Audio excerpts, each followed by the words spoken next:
Okay, are we ready to go? I think we're ready to go here. I've written up books on the other point of view about. As soon as everybody's ready, I'll start. Hello. To a big degree. Hello. He went to Argentina and he didn't die. Hello. Where's the bouncer at? Have you read it? Yeah. Can I have your attention, please? But yeah, he made it down there. Thank you. Okay, so I guess I'm going to be the first speaker here. So I want to talk about drill assemblies today. What happened is in the U.S. Supreme Court, in the case Downs versus Bidwell in 1903, I think it is, in the dissenting opinion, the court said that there are two national governments, one that operates within the Constitution and the other one that does not. Well, so think about that. What they're saying is that there's an unconstitutional corporation that's operating, masquerading as the government. And so everything you see going on out here is that unconstitutional corporation. And if you look at Congress and you see that they have those two Roman fasces next to the podium, and there's all sorts of other symbols going on there, what they're essentially saying is that Congress is owned and operated by the Roman cult. And so, and it's well documented that in 1932 the U.S. government went bankrupt. There's even court cases, or I should say a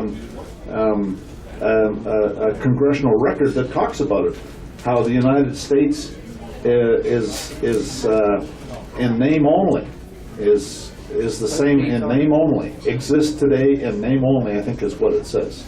Anyways, so the point being is that a bunch of pirates are operating the government, or at least the unconstitutional government. The constitutional one is still there, but most of these, you know, they deliberately, there's court cases that talk about it where they deliberately screen out intelligent people for, like, these police officers and those kinds of jobs. There's they don't want anybody with any brains doing those jobs. They want hired thugs, and so they deliberately screen out. There's a case called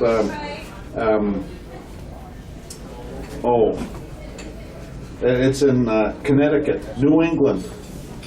I should say New London. Jordan versus City of New London. It went to the Second Court of Appeals. Robert Jordan had a master's degree and he wanted to get a job with the City of New London Police Department. And he scored too high on their intelligence test. And so they refused to hire him. It went to the Second Court of Appeals, and the Second Court of Appeals basically said, well, you know, they can do that. And so the point being is that they don't want anybody with intelligence doing these jobs. Now, that's not to say they're all a bunch of brain-dead idiots. Some of them learn on their own anyways. And so there's a lot of good people in government, but there's a lot of hired thugs too. And so we have to understand that. And as far as the courts are concerned, the courts have ruled that all judges, whenever they're dealing with a statute, which is always, okay, the courts are set up, they're legislative courts. They're dealing with statutes. Whenever a court is dealing with a statute, the judge is not a judge. He's a bought and paid for clerk masquerading as a judge. And he's working for the prosecutor. That's why you sit there and you bring up an issue in court, and the judge looks at the prosecutor, and the prosecutor says nope, and the judge says nope. And that's because the judge is bought and paid for. You see that all the time. And so the judge is a bought and paid for a clerk masquerading as a judge. Furthermore, the Supreme Court case, U.S. Supreme Court, in the case Williams versus United States, said that all legislative courts, and they're all legislative, okay, they're created by some statute, all legislative courts are inferior courts that give advisory decisions only that do not have the force of law. And so that's all of them. None of them have the force of law. And that's why they'll sit there and they'll compare this case to another case. They'll say that, well, this case is like this case and this is like this other case. You read the decisions, that they always do that. And you have some justification for why they're making their opinion, okay? And so that's an advisory court that does not have the force of law. But we, the people, can make our own common law courts. The courts have said that as well. Is that we have all of the authority, and we can have our own common law jural assemblies, and we can convene our common law courts. You ever see 26 people go in as a witness on some traffic court? If you do that, that's why these people that are like us, if we ever go into a common law, into one of these traffic courts, they'll hold you till the very end, okay? Because the reason is they want to see who's there to witness. Because if 26 people show up to witness that thing, that judge will get up and he'll leave, and that'll be the end of that.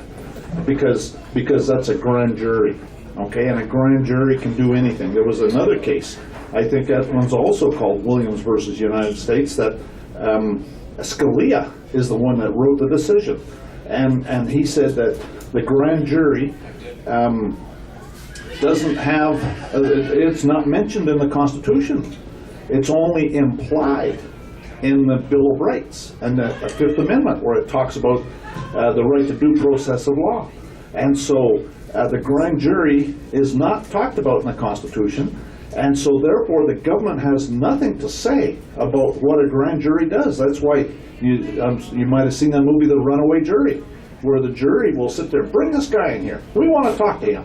And the prosecutor, they say that a prosecutor can get a grand jury to indict a ham sandwich. Well, that's probably true, but that's because they're a bunch of idiots is what they are. But if they are on the ball and if they know what they're doing, they can take the ball and run with it, and there's nothing they can do about it. And that's why when that judge, when in these traffic cases, if 26 people come up to witness one of these traffic cases, that judge will get up and he'll leave, because he knows that's a grand jury, and he knows that they can hand down an indictment, and that, all you got to do, you don't even have to convict them. You just hand down an indictment, they're done, okay? They're finished. They can't work anymore, just because that indictment exists. Yes? And 26 people, that's the grand jury, and a petite jury of 13 do this in the court, you're saying? Sorry? A petite jury of 13. What? Would that be as effective as the 26 grand jury? Well, a grand jury can actually be anywhere between 12 and 26. 12 and 26. Right, but it's better to have, usually they're around 23. But I'm talking about going into the court and scaring that judge off the bench. No, that's not a court. Okay, remember, that's the unconstitutional bankrupt corporation that's operating. That's not a court. That's what you have to understand. Okay, and so like this lady back here that has filed a lawsuit with the feds. Okay, well that's good, and we respect her for that, and we wish her all the best of luck.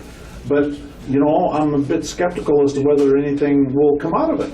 I hope she does, but and then also the issues of, you have to be careful. It's you determine the nature of the jurisdiction by what you say, and when you start talking about the 14th Amendment, well, what happened is in 1861 the Southern states walked out of Congress, and the de jure government ceased to function at that point in time. Now that doesn't mean that common law is not here. Common law is still here. But that de jure government, it's there, but it ceased to function. And it went under martial law, and now all those people are dead.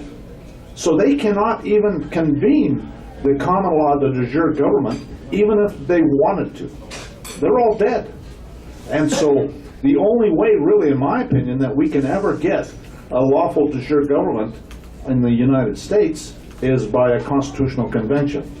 And, quite frankly, I'm not sure that I would trust all the lawyers that would be running such a constitutional convention. So, that would be what I'd be worried about. And there's a lot of organizations that are concerned about that as well, like the John Birch Society. So, I'm not sure what the answer is, except that I do know that we the people can convene our own common law juries. There's a, and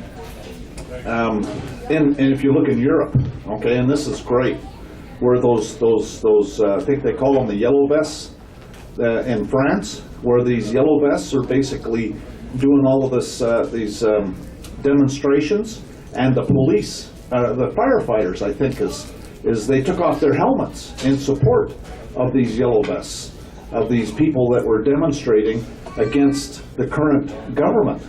Now, there's a guy by the name of Cliff High that he's a computer nerd. He has a web bot that goes out and extracts data off the internet, and he makes predictions based on this. And a lot of his predictions come true. Some of them don't necessarily in the time frame that he says, but a lot of them, I've seen a lot of his stuff come true. But so one of the things he says, I was watching a video of his last night, he said that this stuff with the yellow vests is going to get worse. And he says that the French government is going to try and basically impose a dictatorship, an autocratic, he used the word autocratic, which that's a dictatorship, a government. And he said that what will happen is a bunch of garbage trucks will surround the imperial palace, and they won't let anybody in or out.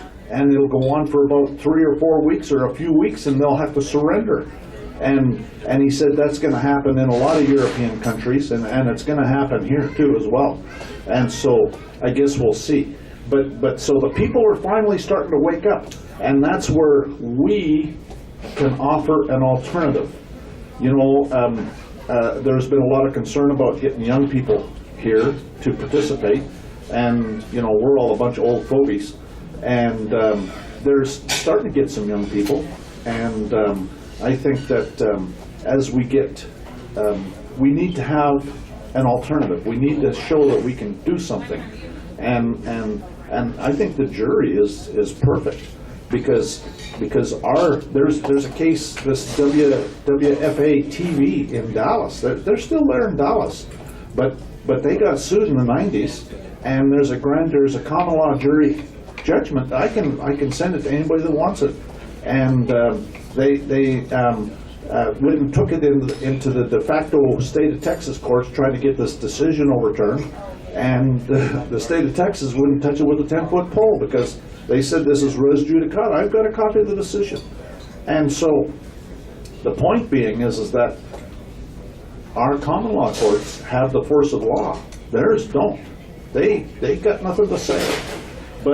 And now we have to do it right. We have to follow the proper procedures because, you know, I'm sure we all remember Susie Kamak and what happened with that. And so, but that was where one of our judges tried to help her. And you know, that's the kind of thing that happens when one guy does it, because it's got to come from the people. It's got to be juries, grand juries, and petite juries, and there's nothing they can do about that. And yes, you had something back there? Yes, sir.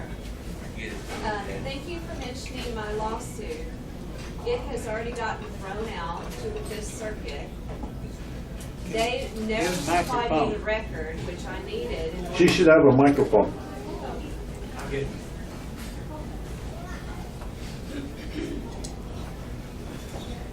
Thank you for mentioning my situation earlier. My suit against 13 people is filed under 42 U.S.C. 1983, which is a common law code. And even Justice Scalia came out and said that we have the right to a jury trial, and obviously Texas is not a good jurisdiction for me, for my suit, because I'm suing government officials, and the federal courts have exclusive jurisdiction over state district judges. Texas, even though it has all of its sovereignty, is subject only to the Constitution of the United States, and that's found in Texas Bill of Rights 1.1. So Texas does have to comply with our liberties. The courts, under Article 4, as a republic, we the people have access to the courts. Right now, my case got thrown out to the Fifth Circuit. The federal district court in Dallas never gave me a copy of the record. I never got it, so therefore the appellate court has thrown me out, and I'm going to go back to the district court and file a 60B motion, which is Federal Rules of Civil Procedure 60B motion for reconsideration, and saying it's abuse of discretion to throw me out because they never gave me a jury trial, because jury trial is a common law right. And so there's a lot that, again, there's a lot that I know, there's a lot that I don't know. But I'm learning, and I've been on this journey. God has taken me through a dark valley just so maybe I can help because I want to. I know that we the people are the government. We are when people look at you and say, well, no, the government, do you know you're the government? We the people of this United States are the government. This is the government for the people, by the people. People don't know that, but I'm sure you all do. Anyway. Okay, so, and while you're, how would you put it, I applaud you for your knowledge of the law, that's good. The unfortunate thing is that in the 14th Amendment that you've mentioned you're talking about actually converts citizenship into the opposite of what the Founding Fathers intended, and there's court cases that talk about it. And so a U.S. citizen, there's actually two classes of citizens. You can be a citizen of a state without being a citizen of the United States. And there's court cases that say that a U.S. citizen doesn't have any rights. The only absolute right of a U.S. citizen is to live within the territorial boundaries of the United States. And so U.S. citizens are property, okay, and they're slaves. And they can literally do anything they want with U.S. citizens. As a matter of fact, they fall under Article 4, I think it's Section 2, Clause 1, where it talks about other property of the United States. And so if you do anything, like talk about the 14th Amendment, or tell them you're a U.S. citizen, or pay the filing fee with Federal Reserve notes that are intended for U.S. citizens, if you do anything that suggests that they'll presume you're a U.S. citizen, and U.S. citizens don't have any rights. Well, I'm actually revising my pleading to clearly define my status as we, the people, and that I get to say, I, plaintiff Bonnie Thomas, am a people, which you can phrase it that way, am a people of this United States. And under the laws, I have rights that I want vindicated and enforced. Now, if the federal district judge tries to throw out suit without granting due process at a jury trial, because that's a due process issue under the 5th and 14th Amendment, 5th Amendment exists on anything that's common law, can be filed underneath the 5th Amendment. Why? Because it's a right that goes to every people in this United States. Fundamental liberties. That federal judge tries to throw me out, I'm going to hold him in contempt. I'll file a motion with the DOJ criminally prosecuting him for violating my rights willfully under 18 U.S.C. 241, 242. Why? Because I'm a people of this United States, and the government laws protect me as well. Whether they want to or not, I can hold them accountable and hold their feet to the fire by their own codes. So we can go to the criminal code, which this came out of the Civil Rights Act of 1866 and the Civil Rights Act of 1871, which was the Ku Klux Klan Act. And anybody that willfully deprives me of my rights can be criminally prosecuted under 18 U.S.C. 241, 242. I'm sure you guys already know that. And I want to make an observation here, and I'd like to hear some comment about it. When we refer to ourselves as I am the people of the United States, or I am of the United States, we need to understand what that means. That's not the United States of America. Right. That is not the United States of America. That's that corporate government. And so we don't want to be that. We want to state that I am of the United States of America, of that original Constitution. I am willing to learn. I certainly don't know it all. I am a willing learner. I certainly don't know it all. I want to know more. Yeah. The more I learn, the more I want to know.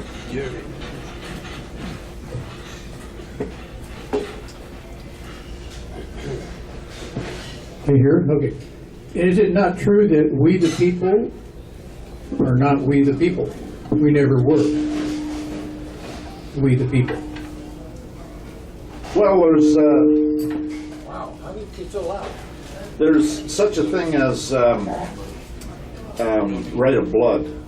So I understand what you're talking about, but if for those of us, well, it goes to Texas Rules of Civil Procedure number 52 that says that if there's an allegation that you're a corporation and you don't dispute it, then it's admitted as the truth. And so all of this stuff really is corporate law, and so when you, unless you provide an affidavit and do it in the right way, that you're not a corporation, then they presume you are. Now, and so then, for example, in my affidavit of corporate denial, I have a statement of original status that's in there that shows my ancestry going back before the War of Independence, which means that I have the right of blood. And there's maxims of law that say that no civil law can affect the right of blood. But to some extent, Jerry has a point. Again, it comes down to, how corrupt they are. Again, it goes to the fact that it's an unconstitutional corporation that you see operating, and so what is their legitimate authority? This, it used to be back in the 30s. I've heard that when people came here, when immigrants came here, they were given an opportunity to choose whether they wanted to be a state citizen or a federal citizen. And because of their ignorance, they always said, "Oh, I want to be a federal citizen." And back then, the federal government wasn't near as tyrannical as the one today. And so, I guess that's the kind of thing that happened. And again, that goes to the true owner of the United States, which is the Roman cult. They're Satanists, and so they lie and they cheat and they steal and they deceive people into doing things until they have everybody well enslaved, and then they start coming out with their tyranny, and it's the same stuff. The stuff that's going on now, you can find it all in the Declaration of Independence. It's all the same stuff that went on that precipitated the War of Independence. And so, I understand where Jerry's coming from, but we the people are still here, and really what it comes down to is what you tell them.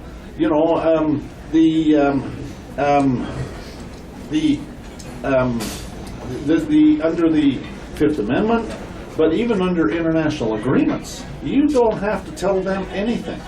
And so it all comes down to what you tell them, what evidence you give against yourself, like a birth date, as hearsay. Everything they want is hearsay. And so, the biggest problem, in my opinion, again, goes back to the courts, because they've been taken over by these bar members that are all foreign agents of the Roman cult. And so, and this goes back to the War of Independence again, because in the case Chisholm versus Georgia, the court in that case says a state like a merchant makes a contract, a dishonest state like a dishonest merchant willfully refuses to discharge it. Well, that's exactly what's going on today. They're assaulting you with these so-called contracts. And that's all the more reason why we the people need to convene our common law juries and screw these bought and paid for whores selling their justice. And don't get me going. You're going to get me going here. But I have a YouTube channel that I talk about this stuff. And but that's what they are. They're nothing but a bunch of bought and paid for whores selling their just us, is what it is. I want to say that I agree with Jerry, but I disagree that we have to be careful how we identify ourselves, because if we aren't careful, they can presume anything they want in that court. If you fall into the identifying yourself as someone from the United States, then they are free to assume that you are a citizen of the United States, a small c citizen of the United States. So that's all I'm trying to say is let's be sure we identify ourselves so that they can't presume anything about our identity. And you know, when you go into these so-called courts, and you know, people tell me this all the time, and I've even seen it happen myself, where you go in there and you challenge jurisdiction, and the burden's now on you, you have to prove it, and they don't even try to prove it. Well, think about it. What are they telling you? They're telling you this is not a court, right? That's what they're telling you. And so you got to recognize what's going on, and you know, that'd be, you know, again, it depends on, you know, there's a guy from Houston that he's a doctor, and he's a pretty smart guy. Anyways, he told a story when I was at a General Assembly, a National General Assembly Ed was at, and I recorded it, but he didn't have the microphone near his mouth, and so it really came out lousy. But he told a great story, and the story he told was that he learned about the fraud in the mortgages, and so he filed a lawsuit against a bank in federal court, and was in there several times, and the judge had him in jail several times for contempt of court. And so then what happened is there was a separate issue, and now someone was dragging him into court. Obviously it was a criminal matter because they're dragging him in there. And so he went in there and he said this. He said, I'm here by special appearance, not general appearance, number one. Number two, he said, none of the facts are in dispute. And number three is that he said, and I reserve all my rights without prejudice. And that's all he said, and he shut up. And the judge looked at him, and then the judge looked at the prosecutor and started tearing a strip out the prosecutor. What'd you do bringing this man into my court for? And started tearing a strip off of him, and told him that if he ever brought this man in my court again, I'll have your bar card and I'll have you in jail. And as he was getting up and leaving, over his shoulder, he says, so why couldn't you have brought that up in the bank proceeding? Okay, and so the point being is that it's nothing more than a commercial transaction. All of these courts, okay, these people are nothing but thieves and pirates. That's exactly what they are. Why on earth? A thief and a liar, why would you expect a thief and a liar to be anything but a thief and a liar? Some of them are more honest than other ones, but at the end of the day, they're all just thieves and liars. And they're selling people into slavery at common law. That's the first order of business they have to do, is get rid of this nasty little common law problem by imposing martial law, because at common law, they'd all get their necks stretched. It's the death sentence for doing the stuff they're doing at common law. And so we the people need to step up and start doing our duty as far as our General Assemblies are concerned. Yes? One of the things that I have uncovered in my studies is anytime you pay your filing fee for a jury trial, that exchange of commerce creates the right of an implied contract.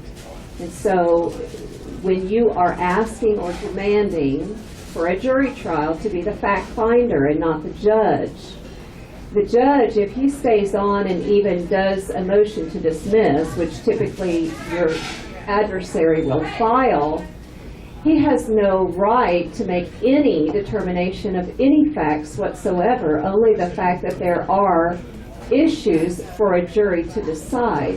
That's the only thing that the judge can administer. Now, an implied contract, I had to learn myself what that meant. The easiest way I can describe it, if you're not familiar with that term, is this. When you go into a restaurant, you order a steak dinner and a glass of wine, and then at the end of the meal, you walk out the door and don't pay the tab, the restaurant owner will come after you and say, hey, dude, really? Pay the bill, or I'm going to talk some of you're going to go to jail. And you can say to them, well, I never had a contract with you, Mr. Restaurant Owner. I don't have to pay you. And he's going to say, well, we had the right of an implied contract that when I performed the duties and you ordered off my menu and you stepped into my business, that you would pay me after I served you. That's an implied contract. It's the same thing of fueling up and gas and then going in the store and pay for it, which we can't do that anymore. We used to back in the 80s. But anytime there's an exchange of services or an exchange of money, you have a right of an implied contract. They cannot turn you down. And that is one thing that you can always file against the state of Texas, against any judge that stands in as a fact finder. And actually there's a decision in a federal court, I think it's Shorels versus City of something, I can look it up for you. But it's already been dealt with on a federal level of when a judge stands in and acts as a fact finder when you've paid your jury fee, that they have no rights to act as a fact finder, and they've usurped their jurisdiction, and you can come back and sue that judge. And that's where they get in trouble. It's almost impossible to sue judges. You have to really weave your complaint, and you have to do it very carefully and really well, and you can sue a judge, and you can win. And Texas is paying because people are suing judges, and they're suing for injunctive relief and getting all kinds of attorney fee awards. And yes, we do have a right, even though we are pro se, to sue a judge and ask for attorney's fees. It's under the Equal Access to Justice Act that was passed. But anyway, sorry to talk so much. Well, actually, did you pay? That's the question, isn't it? Because, and the reason I ask that is if you paid with Federal Reserve notes, and I can tell you that that's all they accept. And so if you paid with Federal Reserve notes, then you didn't pay anything. That's commercial paper. Federal Reserve notes under the Gold Reserve Act of 1934 are only meant for internal use of the government. So you're telling them that you're a government employee and a U.S. citizen, and you didn't pay anything. And on top of that, what it does is it pays for his errors and omissions insurance. You just paid for his errors and omissions insurance, so now he can do anything he wants, and it's all an insurance issue. It's a commercial matter. You turned a court case by paying a filing fee or by paying anything. You turned a court case into a commercial transaction. Right. Is what you did. And then you can sue under right of implied contracts under Article 4. Section 1 and 2, because that is a court of law rather than a court of equity. Because when you're talking about contracts, that's clear in Article 1, Section 8, and Article 1, Section 10, and Article 4, Section 1 and 2. So, and under common law, because contracts are vindicated through the 5th and 14th Amendment because they existed prior to our Constitution.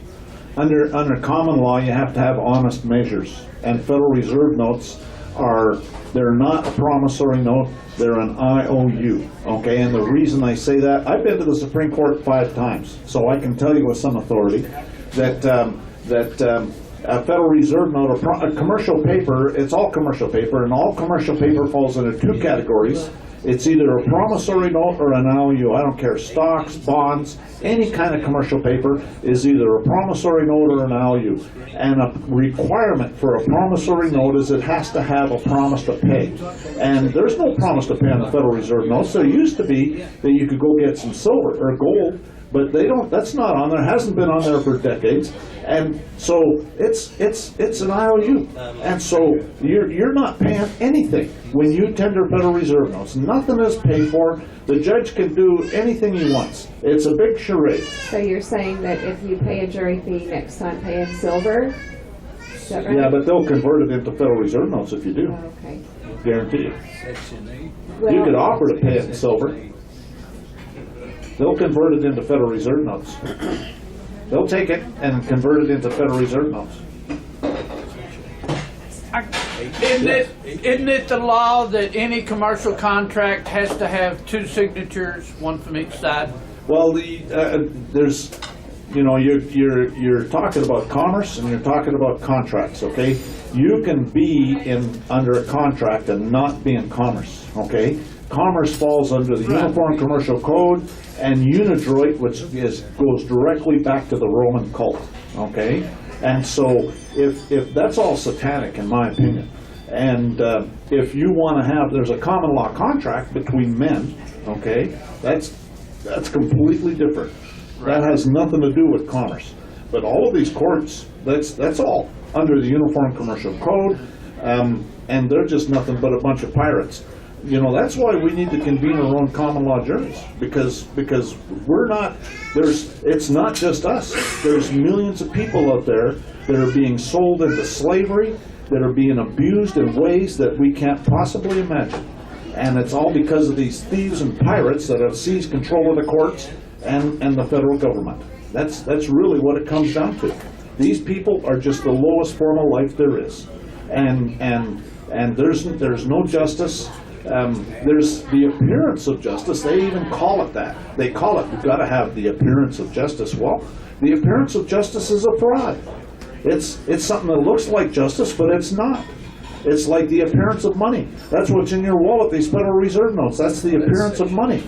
And it's all a fraud. That's the only thing they can do, is that it's lies and deception. And that's all they do. And that's why I say that we, the people, need to convene our common law juries. A lot of people had their hand up. I think you had your hand up first back there. Oh, Jerry? Okay, Jerry. All I want to say is in coming to grips and trying to explain all this stuff with everybody among and people who are believers and non-believers, you have hit on something that needs to be implemented. Is I need to create a lexicon of common law, commerce versus trade, and I need to make sure that all my language is in common law language, because the minute I step into commerce, Right. or when I go into court, Right. I'm in the wrong place and I'm not using the right language, and they get to assume. Right. So I just think that's a key point, because anytime I really got involved with this, working with Kerry, they can't have jurisdiction as long as I use my language. Yeah, right. Yeah, it's all So in I words. need to not use their language. It's all in And the minute I words. use, anytime I reference their cases or their stuff, I've stepped into their playground. Yeah. And if I use my wording, I stay out of their playground even though I'm standing there. That's in my documents. I have a paragraph that says that the use by me of any statutes, codes, rules, regulations, or court citations is only for the purpose of explaining to you what you're required to do, and shall not be construed to mean that I have entered into any jurisdiction alluded to thereby. Fantastic, okay. So Yeah. I did something right. That's true. That's true. You gotta. That's what you gotta do. It's again, they're pirates. They're thieves and pirates. They're trying to entrap you into something, and they're not our friends. Okay, they're the enemy. Okay, and it's the Roman cult. They're Satanists, is what they are, is true. and it's diabolically evil. Yes. Sir, there is a code, a federal code, and I would love to get your advice on it. It's 42 USC 1981, which is a common law code to help vindicate common law contracts, and as well as you've got the little Tucker Act as well that helps vindicate contracts. And it's a codified right. So when you, that phrase you just said about statutes, rules, and law, if we're going to play by those rules, do you just throw those same codes right back at them and say, well, based on 42 USC 1981, I have the right to enforce this contract based on the codes that you've already put on the books, in the federal code book?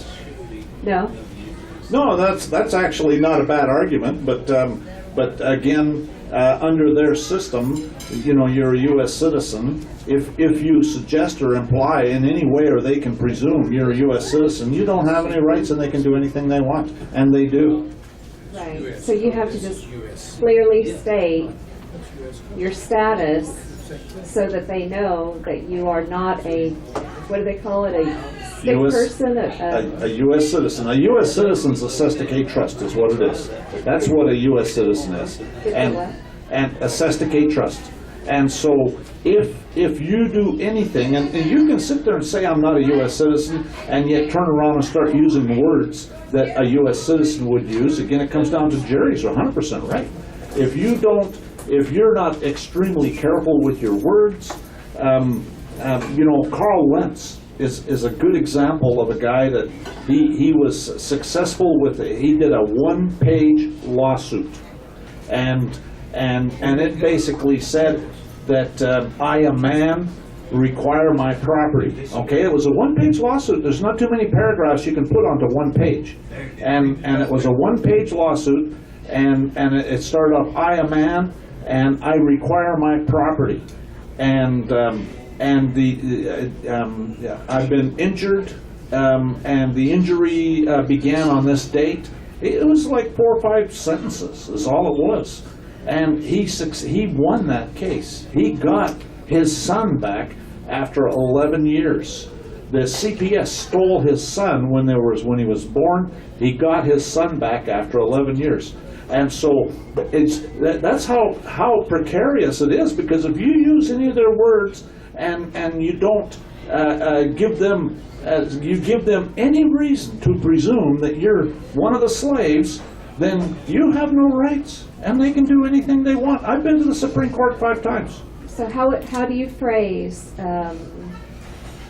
your status in a suit against, say, a government official? Do you clearly say, I am a people, or how would you phrase it?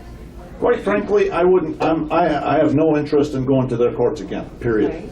Right. That's why I want to convene common law juries, and I think that at some point, like right now, I would not recommend like anything like with jail or death sentence or anything like that. But at some point, there's no doubt in my mind that that'll start happening.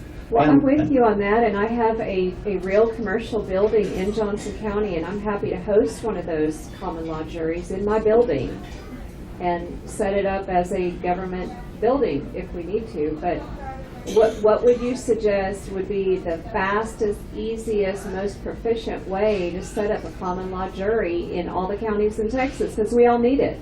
Well, we need people that'll sit on the juries, and that's our biggest problem. Mike Blackwell has been trying to set one up in Fannin County. You need to get people that'll come and sit on the juries. It's a jural assembly is what it is. I used to live there in Fannin County, actually. Okay, well, Fannin County in the Republic of Texas is a lot bigger than Fannin County in the state of Texas. Anyways, I think Ed has something he wants to say. Yeah, I want to take you back a minute to, we were talking about money a while ago. This right here is Title 18C. Oh, it switched back, Bruce. You did? Yeah. It switched. Anyway, what it is, it defines obligation.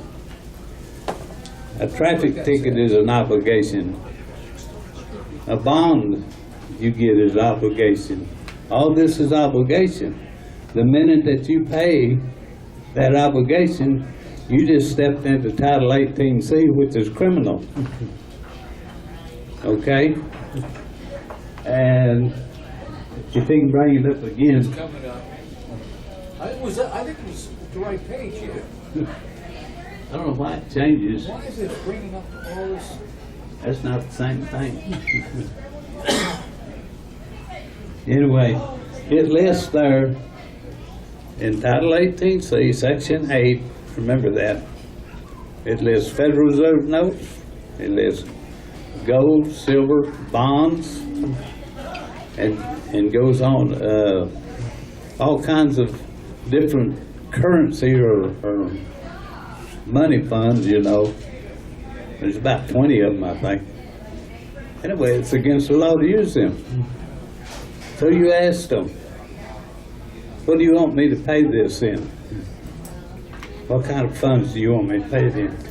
If they tell you, they just stepped into 18C criminal charge too. So are there any certain filings that you need to file anywhere to set up because if we're operating under a corporate umbrella, you can call yourself Common Law Court of Law number 1 and file it as a corporation. Just open the doors and start Facebooking all your friends. Hey, Well, will you serve on the jury? What I'm talking mainly about here is jurisdiction. What's that? This is showing where their criminal jurisdiction is. Here, Ed. Okay, Federal Reserve notes, national bank currency, certificates of indebtedness, treasury notes, gold certificates, silver certificates, fractional notes, certificates of deposit bills, checks, or drafts for money drawn by or upon authorized officers of the United States, stamps, and other representatives of value of whatever denomination issued under any act of Congress. All of that is criminal. Isn't that neat? Then what do they want you to pay with? Huh? What do they want you to pay with? That's what you want to ask them. They won't tell you. Say, what would you like for me to pay you with? Gold and silver is the only thing authorized by the Constitution. Yeah. They're not going to tell you that. If you don't pay, then you're going in form of pauperous, and they can kick it out at any time. But my understanding from reading a federal code book is once you pay a fee for your jury trial, by golly, you get one. Under common law and under Article 4 and Section 1, that's contract. Once Because you you pay- just created a contract with the federal government. Right? Once you pay the fee that you're talking about, you have just stepped into the administrative side of that court. You have just donated yourself to them. We got people all the time, they coming out, some of these court orders for jurisdiction on IRS. They come out and say, well, you didn't pay the $60 fee. The minute you pay that $60 fee, you got about 2 years of fighting to do, because you just went into their administrative side of the court. But your fact finder would be a jury and not a judge if you pay that fee. That jury fee gives you access to a jury. You shouldn't have to pay for a jury. What's the what? the supposedly expert on IRS that you hired one Gary. time? Huh? Carry me? No, the other one. One that, I don't know when you're talking about. Because I've been there and I've been gone, yeah, so, yeah. Ashcraft? No, B-Craft. B-Craft, oh, B-Craft. B-Craft. B-Crafty. Yeah. Yeah. He fought this same court for, Well, you He did remember this- when, yeah. because I got your phone call, and He fought this, B-Crafty, I'm talking about this tax court in Washington DC. And he's supposed to be an expert on the IRS. He paid that $60, took him 2 years to get out of there. yeah. I would definitely recommend a jury with the IRS. Don't go with a judge. We can get you out of that. You done? No, Okay. Go ahead, I'm sorry. that's okay, I had to hit the restroom, that's one thing. That T, in one in and out the other, you know what I mean? Anyways, I wish y'all the best of luck, but quite frankly, I'm skeptical as to whether you're not the best, the absolute best that you can ever expect from these clerks masquerading as judges is the appearance of justice, which is a fraud. And that's the best that you can get. Yes, Well, I told Jerry and Richard about it. I just finished reading a book that I have had for about a year or so, and I finally picked the darn thing up and read it. It's called They Own It All, Including You. And everything that we have discussed today is basically included in this book. And it all ties back to FRNs. Every time you use one of them cotton-picking things, you enter into a contract with the beast. yep, And we all do it every day, several times a day. yep, But they also, at the end of the book, the last chapter, they show a remedy which could be had if enough people were willing to use it. What you're talking about here on the grand jury courts and all that can be a means to an end to make that happen, but it's not going to be an overnight deal. You know, FRNs or anything else you use other than gold and silver has no substance. Substance is what the two parts of real money actually is.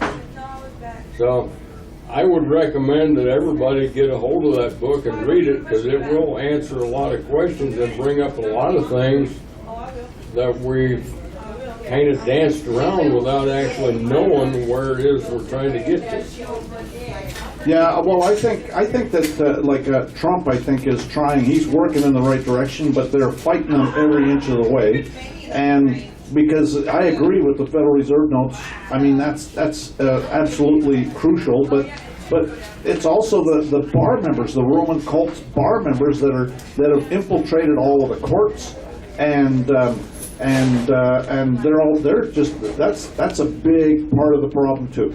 And I'd like to see them all get their necks stretched, quite frankly, but I probably won't get to see that. I might get to see a few, but at any rate, you know, so it's more than just Federal Reserve notes. I agree that gives them an excuse that they want to deny justice, which they always want to deny justice because they're bought and paid for, and so it's always about the money, or the fake money, and but Congress. If Congress wouldn't have passed the Uniform Commercial Code, then that wouldn't. So it's Congress. I mean, it all can be tied directly back to the Roman cult, and Federal Reserve notes. That's the Roman cult too. That's commercial paper. That's part of Roman law, and negotiable instrument law is a subset of Roman law, and so it can all. That's really where the buck stops, is the Roman cult. And it's all satanic, it's all diabolically evil, and the sooner that we the people, you know, we're going to be held accountable, you know. I mean, the more we gotta start putting a stop to this, because there's a lot of real ugly things that are happening, and I think Trump is certainly doing his part, but it's going to take more than just him, you know. And so it's got to come from everywhere. And so we the people need to convene our common law juror assemblies, and that's why I'm going to publish this as a YouTube video, and I would suggest that I'm going to send it out. Make sure you got I got your email address, and send it to all your friends and tell them to circulate it around. And because we need to put a stop to this stuff. This is just unacceptable. This is, people are being denied justice everywhere. Yes. I was on a national call, Gerald Assembly call last Thursday night. A lady come on. They were talking about what can we do with Washington D.C. This lady come on and said, I just talked to my representative who was going to go to Washington and straighten this stuff out, and he told me there's no way to straighten Washington D.C. out. You're going to have to start from your city, and your county, and your state. Exactly. That's the only way you can do it. It's got to come. Trump, I think, is doing a massive amount, way more than we could expect someone in his position to do. And so, I mean, he certainly deserves all the respect and support that we can give him. But really, it's on us. You know, we need to get off our backside and start convening our common law juries and participating in these juror assemblies and encouraging other people to do it. I'm kind of disappointed that I can't sit on a jury, but I'm certainly doing everything I can to encourage other people to sit on them. And I got some issues I want to bring. I got a bunch, as you probably all know, and so and you can bring a case. Oh, I have several. Matter of fact, I mean, yeah. My limitation's going to be the filing fee, quite frankly. But yeah, I've got a bunch. But anyway, so we need to do what we can to spread the word on this and get people involved and get these drill assemblies going, for sure. I know even in Houston, which is kind of surprising in Houston, a place like that, you'd think they'd be able to 26 people to sit on a grand jury, but they're having trouble finding people. And that is just, you know, unacceptable, you know? I mean, you know, I can't help but think that, you know, at some point, like you saw the stock market, I think it's only just begun. I don't know if you noticed that we're going through a grand solar minimum, and I don't know how much you know about the sun goes through cycles, and so the last time we went through a grand solar minimum was 450 years ago in the 1600s and 1700s. It lasted for 150 years, and there was a mini ice age. And so, you know, it makes you wonder how much of that is basically we're getting slapped, because during that time period, the population of the planet went down. I don't know how much, but there was major upheavals. Governments fell, crops failed, all sorts of stuff happened. This winter, I don't know if you've noticed, but it seemed like it started raining in August and hasn't quit except for a few days where it was sunny. But it's been basically record rainstorms ever since. And they're saying that next winter is going to be way worse than this winter. And you know, I think that it's here.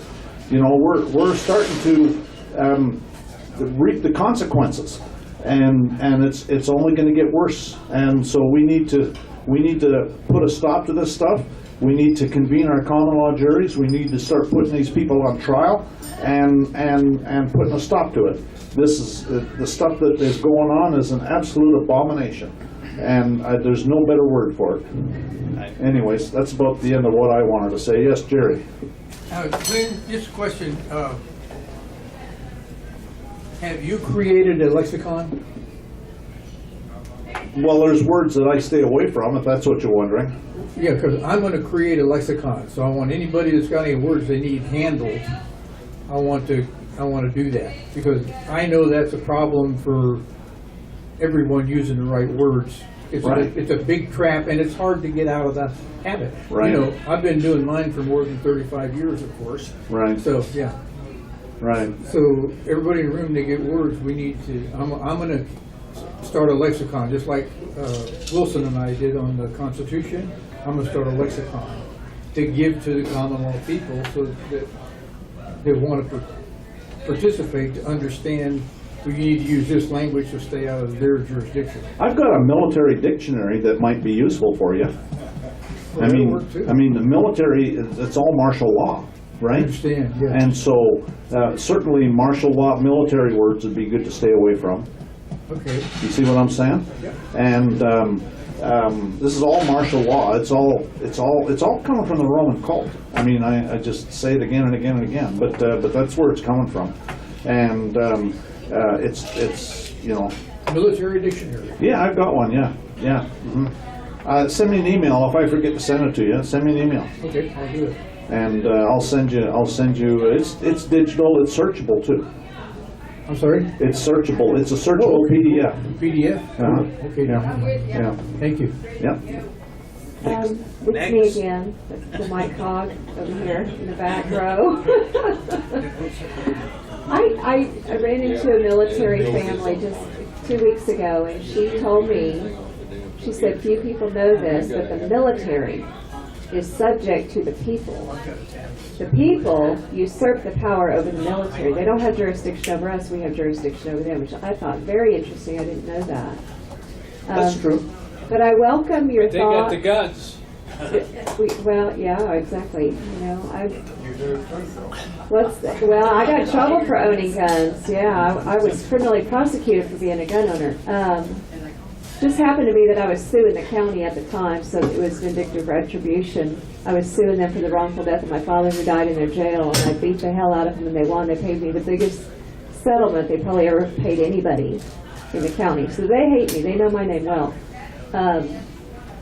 Make a long story short, I am very interested to find out the first step of getting the common law juries set up. What do you recommend in detail, please? Well, there's a Jural Assembly, a national Jural Assembly. There's Ed runs a Texas Jural Assembly conference call. And we have a Fannin County General Assembly conference call too, so I would suggest that you participate in the conference calls, and you'll be able to get, you know, all the information you need.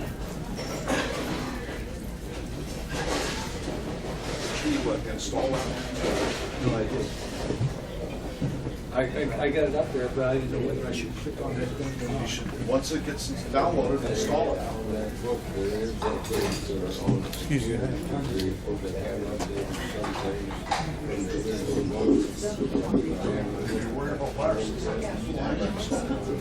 Thank you very much. No problem. Sorry you had to wait.